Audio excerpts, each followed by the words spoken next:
Për televizion, përshëndetje dhe mirë se erdhët në intervistën e ditës në televizionin tonë. Pak ditë më parë, kryeministri grek Mitsotakis në një fjalim të tij në parlamentin grek deklaroi se qeveria greke po bën gati letrat pra për të zgjeruar me 12 milje në dëm të Republikës së Shqipërisë, pra duke marrë 12 milje hapësirë territoriale detare të Republikës së Shqipërisë. Një fjalim i cili u duar troket në fakt në parlamentin grek. Për të diskutuar për këto 12 milje, kam kënaqësinë të kem në studio aktivistin Aulon Kalaja. Zoti Kalaja, përshëndetje dhe mirë se erdhët në studio.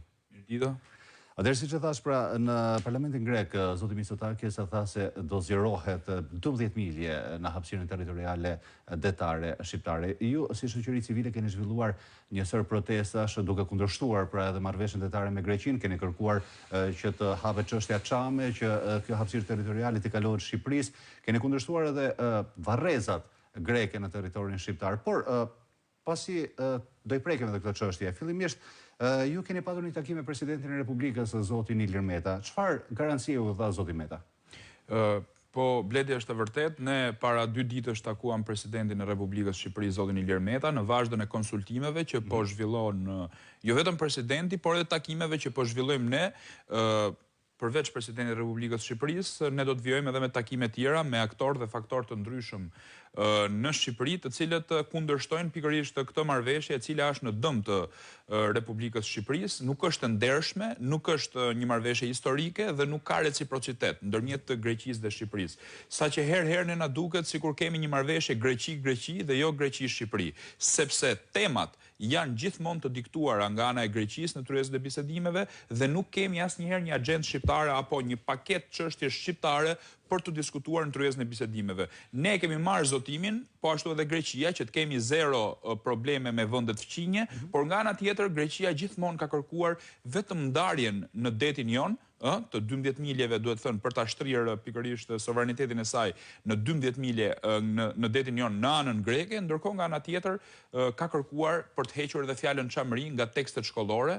Çamëria pra e cila mbetet ende një plagë e hapur, nuk është zgjidhur kjo çështje, por kjo pak a shumë ka qenë agjenda greke. Ndërkohë që pjesa e agjendës shqiptare ka disa çështje ekzistenciale, siç është çështja e ligjit luftës. Ne me shtetin e Greqisë kemi ende një ligj lufte, e cila na mban pra të ngërthyer si në gjendje lufte. Kjo nuk hiqet dhe Greqia gjithmonë këtë na e shet se afrengu pulën. Është çështja Çame. Janë çështje të varrezave të shqiptarëve në Greqi, pra të Çamve, mbi të cilët është bërë genocid, ne duhet ta themi këtë, dhe nga ana tjetër janë edhe një sër çështjesh tjera problematike, siç mund të jenë çështje që shqetësojnë emigrantët tanë në Greqi, apo edhe drejtësi për 200 shqiptarët e vrarë nga policia greke, nga gardianët e burgut grek dhe nga ushtria greke në kufi. Këto janë çështje shumë të rëndësishme, por asnjëherë nuk janë shtrirë në tryezën e bisedimeve, pra nuk është folur asnjëherë për këtë. Prandaj them që ne po ndjekim një agjendë greke në këtë. Por po i prekim një nga një. Po. Zoti Meta, çfarë garancie u dha?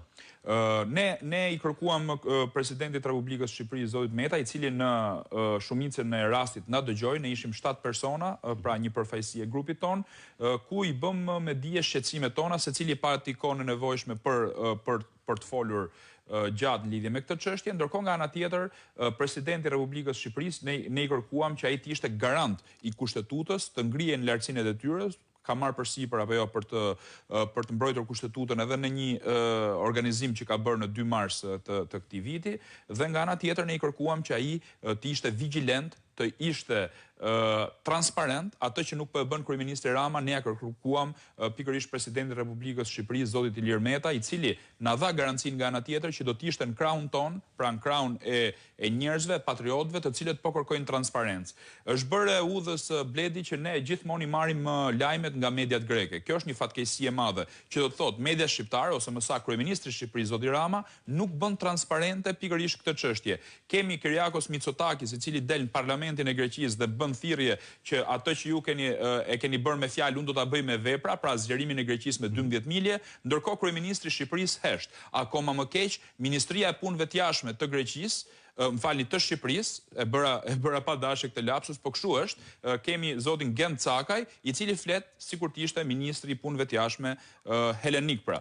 Ndërkohë nga ana tjetër ne nuk e dim se çfarë interesash po mbron ky zotëri i vogël.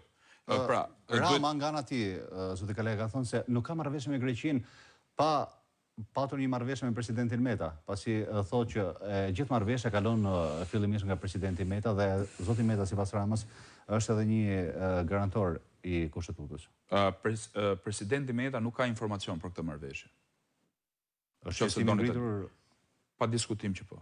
Nuk ka informacion, si në 2018, kur ne organizuam 17 protesta në 17 qytetet të Shqipërisë, nga 20 janari ku Kocias me Ditmir Bushati u takuan në Korçë, ne i rrethuam hotelin me protestues, deri në 2 prill, kur anullua përfundimisht vizita e Aleksit Tsipras, që do të vinte me rastin e pashve ortodokse në Korçë për të firmosur marrëveshjen e cila do ta dërmonte Republikën e Shqipërisë. Si atëherë presidenti i Republikës nuk ka pasur informacion, shkoi deri në kufit e një marrëzie sepse nuk ju kërkua plot fuqishmëri presidentit të Republikës. Do bëj njëjti gabim siç u bën në 2009-ën kur u hodh poshtë nga gjykata kushtetuese në 2010-ën. E kam lexuar me vëmendje atë vendim të gjykatës kushtetuese dhe pika kryesore për rrëzimin e asaj marrëveshje ishte pikërisht mungesa e plot fuqishmërive nga ana e presidentit të Republikës për grupin negociator që kishte negociuar me Greqinë. E para këtë këndvështrim, më vonë, si pasojë e presionit ton dhe daljes zotit Meta në skakierën e kësaj marrëveshje, u pranua që një përfaqësues i presidentit të Republikës së Shqipërisë, i ka qenë Ksenofon Krisafi, të ishte pjesë e kësaj marrëveshje. Ndërkohë, këtij zotëria apo njerëzve të tjerë që ka kërkuar transparencë është bërë presion sepse kanë ndjekur një agjendë të ndryshme nga ana e qeverisë shqiptare. Atëherë pyetja ime publike për zotin Rama është cila është agjenda e kësaj marrëveshje? Pse do të na ushtrohet presion neve dhe zotit Krisafi apo njerëzve të tjerë që ata po vënë ndjeni presidentin e Republikës? Pse presidenti i Republikës duhet qëndroj jashtë kësaj loje? Përse zoti Rama nuk bën transparencë lidhje me këtë çështje dhe le të zbardhet telefonata e tij me ministrin e punëve të jashtme Nikos Dendias që ka bërë para pak ditësh dhe ne presim që ai të vinë në Shqipëri pikërisht në këtë kohë. Ne duam të sqarohet kjo vizitë, përse po vjen ai në këto momente në Shqipëri dhe çfarë ka marrë si garanci nga kryeministri i Shqipërisë zoti Rama. Me që Rama nuk i përgjigjet këtyre pyetjeve, kemi diku të 10 ditë që ja bëjmë në mënyrë publike, atëherë ne po pyesim Nikos Dendias, për cilin ne nuk e kemi votuar, se nuk është ministri jon, çfarë garancie ka marrë nga kryeministri Rama që ai po vjen në Shqipëri në këtë vizitë flash, duhet thënë, në këtë vizitë luksoze, sepse është luks tani që ne të bisedojmë me Greqinë në kohën kur nuk kemi zgjidhur plagët e tërmetit, në kohën e pandemisë apo jo, ku e gjithë bota e ka mendjen për të zgjidhur ndonjë hall përsa i përket shëndetësisë dhe po mbyllen bizneset dita ditës, ne merrem me çështje luksoze, por që në një farë mënyrë këto janë një shashk apo janë bomba të sajuara nga ana e kryeministit Rama për të shmangur vëmendjen. Por Greqia nuk është hera e parë që ka pretendime territoriale detare 12 milje në favor të Shqipërisë. Pse gjithë ky pretendim? Ka çështje ekonomike pasi janë edhe zona gazmbajtëse. Kërkon që të asimilojë këto zona gazmbajtëse dhe të fillojë shpimet për nxjerrje të burimeve natyrore. Ky pretendim besoni që nuk vjen për peshq. Pra nuk do kapi më shumë peshq Greqia se sa Shqipëria. Sigurisht që ajo që quhet zonë ekskluzive ekonomike është një zonë naftmbajtëse, është një zonë gazsjellse, prandaj është pa aftësia e këtyre pseudo-ekspertëve të Republikës së Shqipërisë që nuk kanë harta konkrete, studimi për të kuptuar se çfarë humbim ne nga ky zgjerim i Greqisë dhe pse ne nuk duhet ta lejojmë. Ndërkohë Greqia është shumë e qartë se çfarë ka ndetin jon në atë largësi që ajo kërkon, sepse aty e kërkon Greqia për të marrë diçka që ka poshtë në det. Zoti Kalaja, kur është ndarë shelfi kontinentale me Italinë në fqinje, janë përdorur harta të shqiptare, janë kontrolluar sigurisht edhe nga pala italiane dhe kanë rezultuar korrekte. Përse i përket territorit me Greqinë, ka Shqipëria harta korrekte, siç e kishim në rastin me Italinë? Këtë duhet dalit na eseroj kryenegociatori, që fatkeqësisht është kryeministri i Shqipërisë zoti Rama, se tjerat janë marioneta të tij, mund të jenë njerëz renegat, që mund mos kenë fare raport me të vërtetën, mund mos kenë bërë fare betimin në flamur, se nuk ka gjë më të rëndësishme për të ndarë kufit e Shqipërisë. Kufit e Shqipërisë janë shkruar me gjak nëpër vit, apo jo? Ndërsa ka sot sharlatan dhe spiun, këtë e them me përgjegjësi, ka spiun në grupin negociator të Shqipërisë, të cilët emrat kanë dalë vazhdimisht dhe i dim shumë mirë se cilët janë këta emra, ndërkohë që grupi negociator nuk është më ai që ka qenë i pari, sepse ne kishim një staf të Ditmir Bushatit, i cili domethënë u largua nga qeveria, ashtu siç u largua dhe Kocias, kemi njerëz të ri, ndërkohë që drejtorët që kanë qenë pikërisht në këtë staf tani kanë marrë poste të tjera, pra ne kemi një grup negociator të shkalafitur nuk kemi një grup negociator serioz dhe të qartë që ta dim që ky zotëri mban këtë pozicion dhe ka këtë integritet. Ndërkohë njerëz që kanë mbaruar qoftë edhe shkolla në Greqi apo i shërbejnë agjenturave të caktuara, qoftë edhe palëve treta që nuk kanë bërë dhe nuk kanë asnjë përgjegjësi për Shqipërinë, por janë kalimtar, ndoshta kanë edhe ndonjë shtetësi tjetër apo pjesën e mbetur tjetër do ta kalojnë jo në Shqipëri, i kemi ne në grupin negociator që do ndajnë detin me Greqinë. Përse i përket pyetjes që ju më drejtoni që hartat tona kanë qenë sakta kur kemi ndarë detin me Italinë, edhe unë këtë e kam dëgjuar, madje jam konsultuar edhe me zotin Vladimir Bea, admiral, i cili ka marrë pjesë pikërisht në këtë gjë, por ajo që dua t'ju them unë është që italianët ishin shumë serioz në ndarjen e detit dhe nuk ishte kjo vështirësi në ndarjen e detit që do kemi ne me Greqinë në një terren thyer në detin jon. Ne kemi ndarë detin Adriatik pikërisht me Italinë dhe duhet thënë për hir të vërtetës Italia ka qenë serioze, e përfaqësuar me 4 kate. Çfarë do të thotë 4 kate? Se Rama nuk i di, ose më saktë nuk dëshiron të di, që do të thotë ka vend për historianët, sepse një kufi sigurisht që ka një histori, ka vend për gjeografët, ka vend për gjuhëtarët dhe ka vend për gjeologët në atë që ne diskutuam për çështjen e naftës dhe të gazit në zonën ekskluzive ekonomike. I kemi ne këto përfaqësues në grupin negociator me marrëveshjen me Greqinë? Unë mendoj që jo, sepse zoti Rama nuk ne i ka bërë ditur. Ai ka thënë para 2 vitesh që ne kemi edhe ekspert ndërkombëtar. Pse nuk i bën të ditura emrat e tyre? Fliste për Gjerman. Cili është ky Gjerman që është në këtë grup dhe çfarë eksperiencë ka ai? Cila është CV-ja e tij? Ka ndarë më përpara çështje të tilla apo jo? Kemi në një ekspertizë nga gjykata ndërkombëtare në lidhje me këtë çështje apo jo? Këto janë pyetje të mëdha, sepse kufiri me Greqinë nuk ndahet një herë në 4 vite kur i teket Ramës. I ndahet një herë për gjithmonë dhe futet tek marrëveshjet ndërkombëtare më të rëndësishme, duhet thënë, që do të jetë e përjetshme. Prandaj kalohet në kontroll paraprak në gjykatën kushtetuese dhe votohet nga Parlamenti i Shqipërisë. Po kush do ta votojë blet? Po pse me gjithë këtë nxitim Greqia, duke qenë se Greqia në këtë moment ka dhe tensione me Turqinë, pse i gjithë nxitim për 12.000 shqiptare? Pyetja shumë interesante dhe në dienitë e mia të pakta, sepse nuk dua të marr përsipër që të bëj atë që quhet gjeopolitik apo gjeostrategji. Unë mendoj që këtu kemi një situatë ndezur midis Greqisë dhe Turqisë dhe sigurisht që Greqia do t'i përdorë të gjitha manovrat e saj, ashtu dhe Turqia, për t'i bërë presion njëra tjetrës. Kemi, domethënë, një tension deri në kufit e luftës apo jo, midis Greqisë dhe Turqisë. Kemi tani edhe një ulje çapo thuhet nga Bashkimi Evropian, megjithëse palët nuk e kanë pranuar këtë ulje, por gjithsesi ekziston dhe kjo histori. E pse e lidha me këtë? E lidha për një arsye shumë thjeshtë, që do të thotë Greqia i ushtron presion Turqisë për ndarjen e detit me Shqipërinë, por të është një çështje ekzistenciale për atë që quhet diplomacia apo gjeopolitik. Dhe zoti Rama ne dim shumë mirë që ka një raport shumë të rëndësishëm, duhet thënë, madje deri në kufit e marrjes peng nga presidenti i Turqisë Erdogan dhe ndodhet tani më në një hall shumë të madh midis Ankaras dhe Athinës. Mirë me vjerrën, mirë me burrin, që do të thotë, ne dim shumë mirë se cila është qasja e Kyriakos Mitsotakis ndaj Ramës, por sigurisht grekët e kanë përdorur gjithmonë kryeministrin e Shqipërisë, zotin Rama, për të përmbushur qëllimet e tij. Nga ana tjetër, zoti Rama është pengi i Erdoganit. Pra, ndodhet në një pozicion aq të vështirë, por ajo që duhet thënë, ne nuk jemi këtu për të shpallur hallet e Ramës, ne jemi për të shpallur hallet e Shqipërisë. Shqipëria nuk do duhej që të prononcojë për konfliktin greko-turk. Shqipëria nuk do duhej të mbante asnjë anësi dhe Shqipëria nuk do duhej të ishte në këto pozita që është tani. Edhe përballë Turqisë edhe përballë Shqipërisë. Në këto pozita është një njeri i cili ka marrë peng fatet e shqiptarëve. Ai është kryeministri i Shqipërisë Edi Rama, i cili ditën ha sultjash edhe qebapa me Erdoganin, natën kërcen nëpër buzuqet greke, një herë shkon drejt Beogradin për mini Schengenin ballkanik dhe drejt Moskës, pastaj thotë që Donald Trump është një çmendur dhe mos e dhën Zoti që të fitojë ai presidencën amerikane, pastaj thotë un jam pro-amerikan dhe së fundmi na doli dhe patrioti i madh, na garantoi ne shqiptarëve që sa të jetë ai me prejardhjen që ka nga gjyshrit si një familje patriotike, nuk do të bëj kurrë tradhti kombëtare. Po ne për dëgjuar Edi Ramën, zoti Rama thotë nuk do të kishim dalë fare, por do bëj marrëveshje detare me Greqinë. Marrëveshja detare me Greqinë për mendimin tim është një shashkë e radhës bled dhe vjen në një moment shumë delikat për Republikën e Shqipërisë. Ne nuk kemi në pozita të mira dhe këtu do doja të zbardhja edhe bisedën ose më saktë atë ligjërat që unë bajta tek presidenti i Republikës. Pse Shqipëria e ka çështje luksoze ndarjen e kufirit me Greqinë në këto momente dhe pse Shqipëria nuk duhet marrë pjesë në këtë negociat.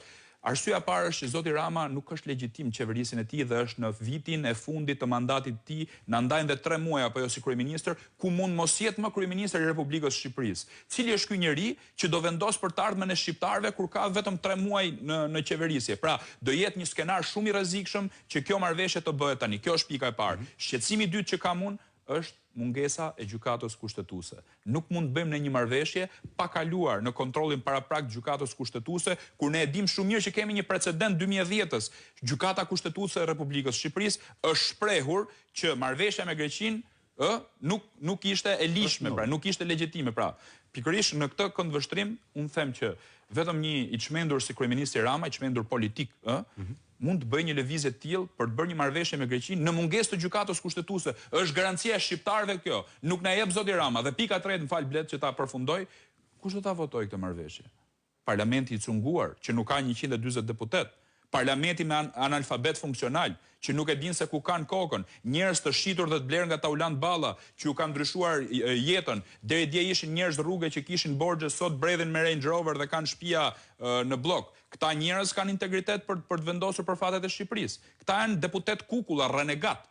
Apo jo, deputet kuisling. Pra, ne nuk e kemi parlamentin legjitim që të firmos dhe të votoj pikërisht të marrëveshje, sepse ata janë symbyllur, ata janë puthador të kryeministit Edi Rama. Këto janë 3 arsyet kryesore për mendimin tim që Shqipëria duhet tërhiqet nga kjo marrëveshje për momentin. Në rast se ne do të kemi një ridimensionim të ri të klasës politike, por edhe të shtetit shqiptar, se gjykata kushtetuese futet në atë që quhet shteti shqiptar. Në rast se ne do të kemi këto institucione, atëherë hajde tulemi në tryezën e bisedimeve, por tulemi të barabartë, tulemi reciprok, tulemi me drejtësi, tulemi me moral, tulemi dhe të bisedojmë gjithë çështjet.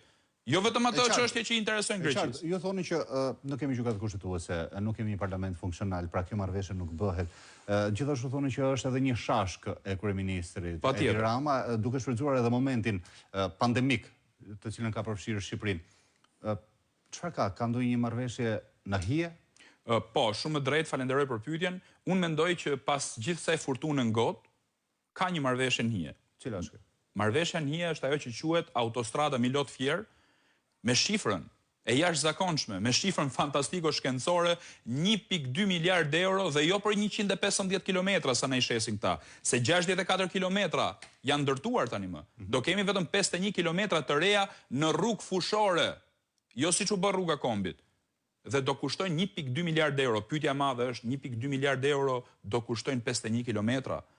A janë shqiptarët aq të pasur sa për 35 vitet e ardhshme, kujdes, do t'i varet në qaf, laku, 20 euro vajtja ardhje Milot Fier. Është shumë e rëndësishme. Dhe cila është kompania që do ta fitoj këtë tender, që ka punuar në prapasken tani më? Është kompania greke Terna. Pra kemi të bëjmë me një kompani greke e cila po punon në prapasken dhe do të fitoj tenderin Milot Fier pikërisht për të marrë arterjen kryesore të Republikës Shqipërisë, zemrën, se kjo është Shqipëria, Milot Fier, për të na vënë në një taks dhe një trak grek pikërisht 20 euro. Dhe unë mendoj që grekët nuk do dalin duar bosh në rast se kjo marrëveshje me detin nuk bëhet tani, se një ditë marrëveshja do bëhet, por ata do dalin shumë të fituar duke marrë këtë koncesion të autostradës Milot Fier. E kanë treguar gjithmonë grekët që kanë një kal troje, sidomos me Shqipërinë që ata e shikojnë gjithmonë si një vend, duhet thënë, të prapambetur etj. Dhe në fakt ne jemi vendi më i varfër i Europës dhe shpenzojmë 7 herë më shtrenjtë se Kroacia për rrugët, në atë që quhet rruga Adriatiko-Joniana apo korridori blu. Pra po ndërtojmë rrugë me ar, po ndërtojmë rrugë të cilën firma Terna do ta marrë me një të rënd lapsit, sepse kompania që po bën studimin e vizibilitetit dhe ka nxjerrë shifrën 1.2 miliard euro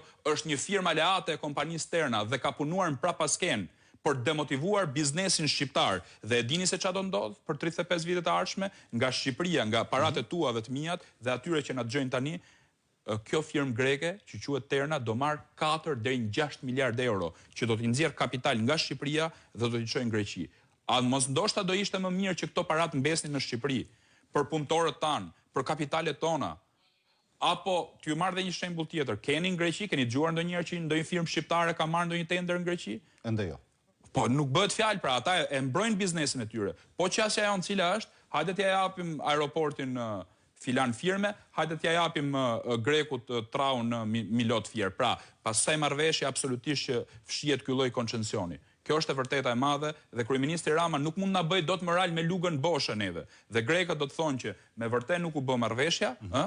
Ky është një projekcion i imi sigurisht, por ne do jemi vigjilent për marrëveshjen, por ne morëm zemrën e Shqipërisë, i vendosëm një trap për 35 vite të ardhshme dhe kompania Terna do të shtrijë mbretërinë e saj pikërisht në këtë rrugë. Prandaj unë i bëj me dije dhe i bëj thirrje nga kjo studio ministres Balluku, e cila është ministra e linjës, dhe kryeministit Rama të tërhiqet nga tenderi i art 1.2 miliardë euro për Milot Fier. Shqiptarët nuk e meritojnë këtë dhe duhet tërhiqen, i bëj thirrje dhe Bashkimit Evropian, sepse kjo firmë operon Bashkimin Evropian, edhe ambasadës greke këtu, po edhe vetë firmës Terna, mos bashkëpunon me qeverinë kriminale, e cila është nikje dhe është qeveria më korruptuar në Europë dhe mos e vidh vendin më të varfër të Europës, që janë shqiptarët. Hiq dorë nga ky mashtrim, hiq dorë nga ky tender.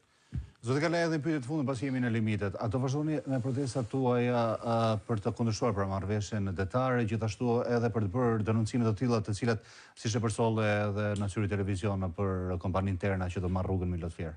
Ne do të vazhdojmë bledi, këta kanë bërë të pamundur protestën. Ne kur dolëm për të bërë një deklaratë për shtyp, na erdhi policia dhe më thonte mua shpërndaj tubimin, ndërkohë që s'ishte tubim fare, ishte një deklaratë për shtyp për mediat dhe këta po shfrytëzojnë situatën e pandemisë për të mbytur zërin qytetar, për të mos dhënë leje për protestë, apo jo, për të mos ta pranuar fare njoftimin, se policia nuk jep leje për protestë, unë e njoh shumë mirë ligjin për tubimet, por vazhdon me këto presione të tilla, duke na linçuar, duke na shoqëruar në polici etj, por ne për çështjen kombëtare, jo policinë që nuk e pyesim, por nuk pyesim asnjë tjetër përveç gjakut ton, patriotizmi ton, që ne do ta mbrojmë këtë vend, para tan janë vrarë apo jo. Ne na kërkohet tani me mjete diplomatike, me mjete paqësore, me mjete demokratike dhe ndonjëherë dhe protestë patriotike pa djegur flamurin grek, por duke ngritur lart flamurin shqiptar.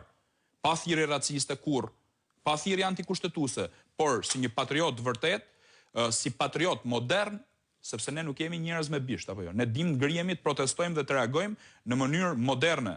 Ne jemi ata që quhemi patriot modern dhe jo nacionalist të skajshëm, siç ndodhin në vende të tjera, fqinje apo jo, ku është djegur gjithmonë flamuri shqiptar dhe ku është thënë shpreha që vetëm një shqiptar i vdekur është një shqiptar i mirë. Këto vende apo jo. Ne si kemi bërë kur këto gjëra, por ajo që do të bëjmë neve dhe e deklarojmë nga kjo studio, do ta mbrojmë territorin e Republikës së Shqipërisë, çdo centimetër, nuk kemi as tokë as det me fal.